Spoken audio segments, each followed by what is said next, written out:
What is up, everybody? Renfail here, back again with some more Rogue Trader, and today is going to be a video at the request of John Roberts 9212, who had asked a question over on my class guide about which class should I play for newbies. That's the starter edition. He had asked a question: hey, could you do a video on party composition, like an overview on the best party members I should be focusing on in the early levels of a game so that I can learn how to play with a good group of characters around me, and then after that I can start getting into the customization of everything.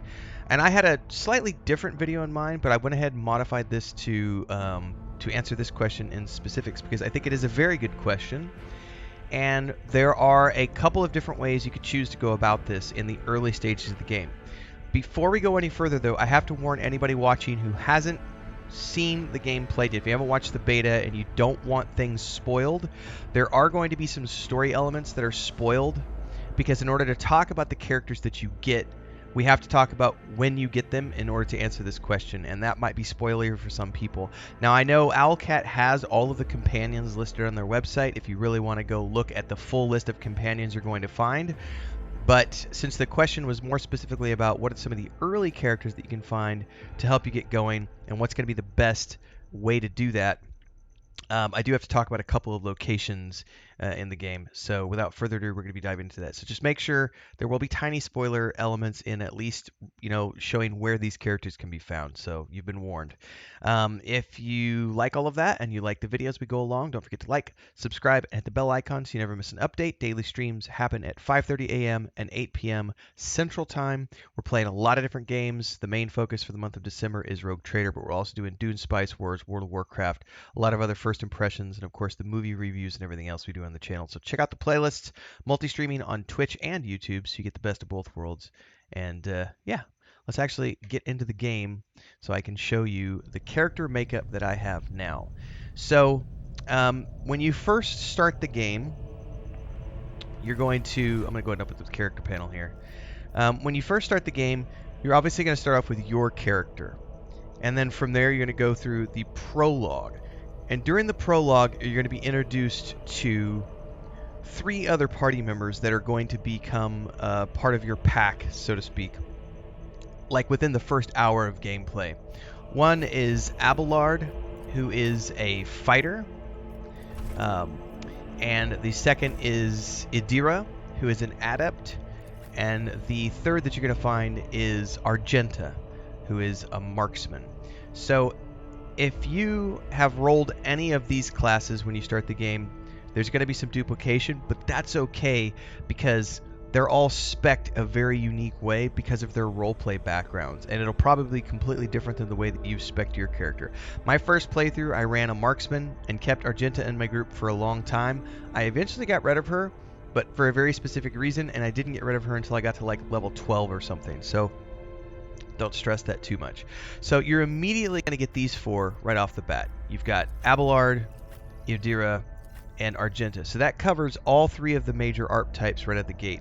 The last being the leader. Now, the question that John had asked was, talking about what's the best early party compositions. So what I'm going to suggest is that you actually follow the hints provided by the NPCs who are surround you. So I don't have access to it. Oh, I can right now. So let's go to the void map. We'll go to the void ship map really quick, because this is where we're going to talk a little bit about some of the story elements, because it kind of depends on how you want to do this. So the story, when you get off the ship, you're going to be told that you need to do some things, and how you choose to do those, the order that you choose to do those things in, is up to you.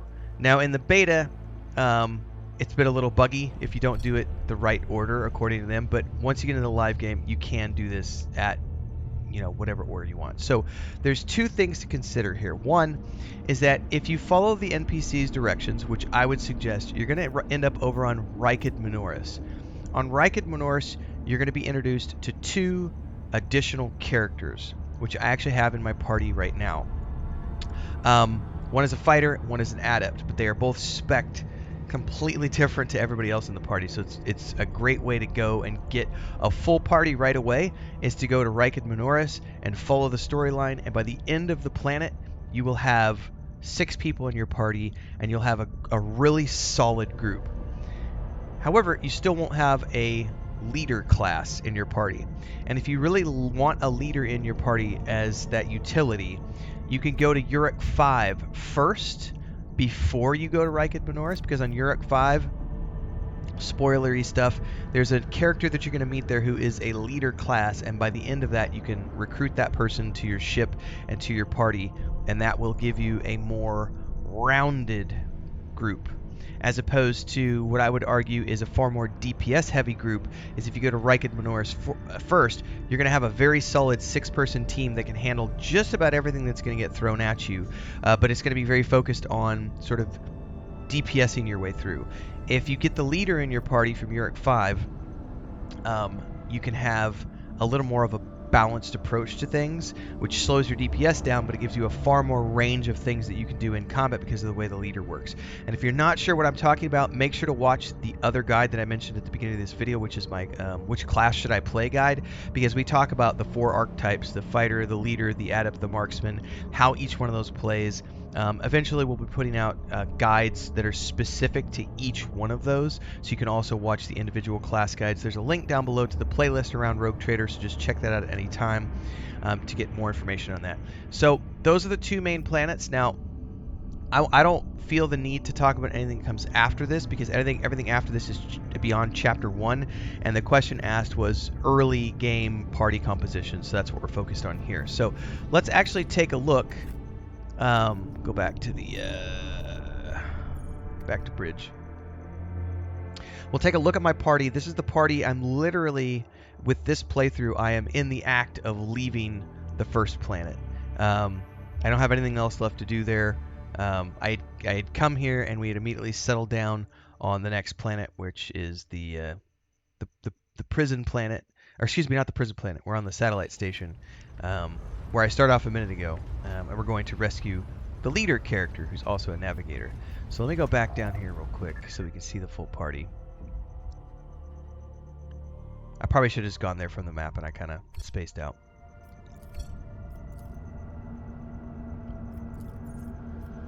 So right away you'll see these are the 6 people I'm taking with me. I have Abelard, Idira, Argenta, and the 2 people that you get on Riked Minoris. The first one you'll come across is Pascal, who's an adept, and the second one you're going to come across is Heinrichs, who is a fighter, but he's spec'd with psyker powers, so he can do some really cool stuff, and you can further define him as you level him up. And I'm going to talk about why this is a really good build for, you know, the early players. I think this is a great party composition because of the fact that you get 2 fighters, and even if it doesn't matter what you play, you're going to get 2 fighters, 2 adepts, and a marksman, which means you can pretty much do whatever you want at that point because it's all going to be taken care of for you. So here I've got my character. In this case, I'm playing an adept this time around because I was doing this as my next playthrough. I have Abelard next. He is a warrior, and I've got him spec'd very much towards being a melee character who's all about this right here, taunting scream. You gather everybody's attention on you, and then you can hunker down with like brace for impact and endure, which I don't know that I have endure yet. And he can take a lot of damage. But he's also really a badass with his sword, so that works as well. Then I have Idira, who is very much a caster damage type. But also, I've got her specs that she can do an expose weakness instantly without any action point cost. So she can do study enemies, blanket everybody, and immediately pick a target, same round, to expose weakness on without needing to wait for the next round because she didn't have enough action points. So she's very well spec'd. And then also, she has some buffs for players like Prescience and Forewarning to help buff up our party members. And also Psychic Shriek, which helps her do some damage from a distance. I've got Argenta, and I've just left her. She is 100% DPS marksman, and I have just kind of streamlined her as to continue doing just that. So she's all about doing either single target or burst DPS, depending on what I need from her. So the single target does a single target, and this one, if you choose to use it, targets a whole line of people, like a barrage of people. It's pretty cool. And then she has a really cool ability they gave her called Revel and Slaughter, which after you kill 3 enemies, you can trigger this, and it gives you a ton of bonuses. And then whenever she gets to trigger her heroic, the military excellence, it's just free fire for 4 or 5 turns. And then on Abelard, as an example, when he gets Daring Breach, he can just run around the battlefield and just slay things. It's crazy. Now, Pascal is an adept that I got on the planet. He's the... I'm waiting for him to finish talking. Pascal's the first character you're going to get on the main planet that the storyline guides you to.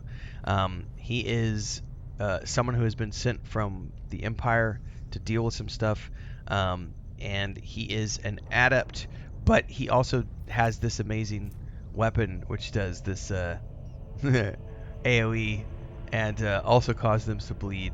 It's really cool. And then he's just got basically intimidation and some other stuff. He's kind of, well, I'm using him as sort of like a melee adept. So I get him up in the middle to do lots of melee damage, and then whenever it procs, I can use the dismantling attack, which works very well.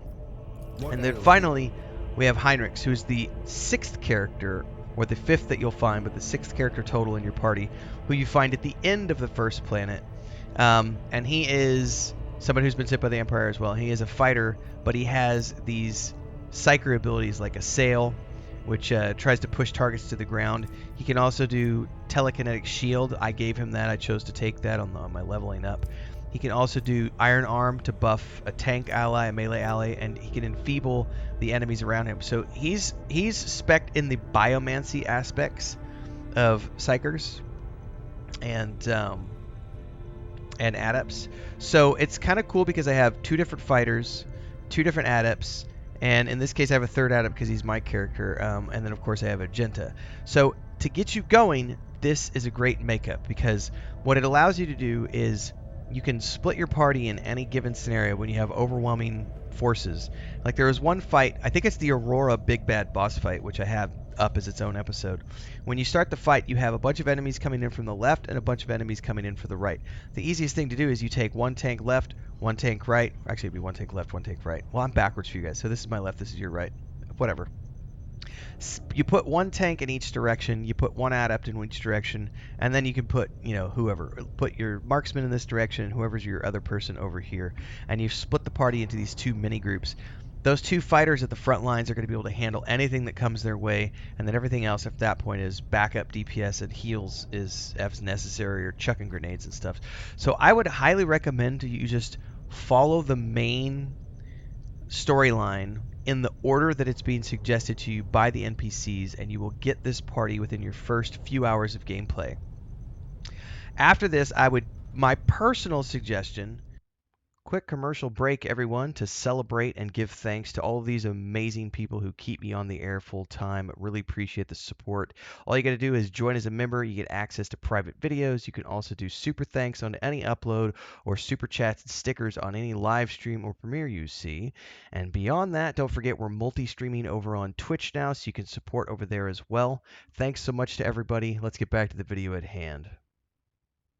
And actually, we could probably load a game, I think, even, and go check her out.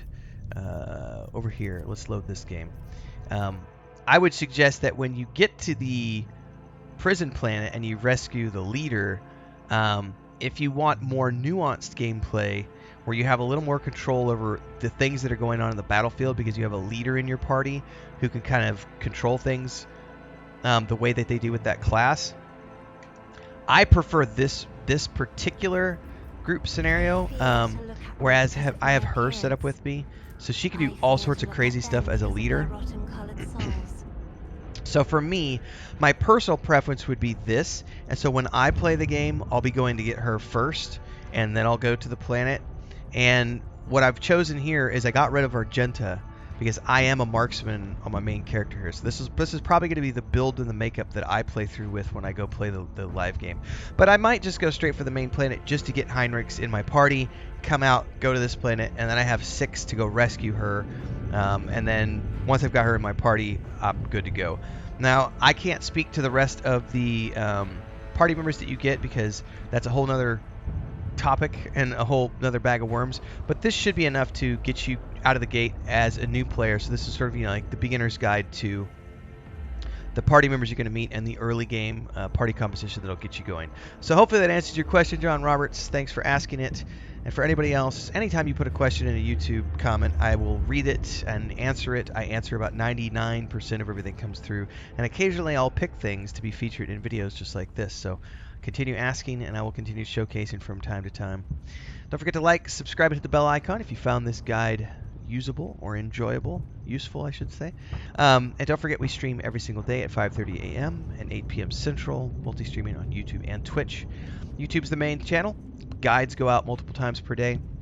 So if you don't want to miss anything about Rogue Trader, make sure to check out the playlist below. But also check out all the other playlists I do, because we play a lot more than just Rogue Trader.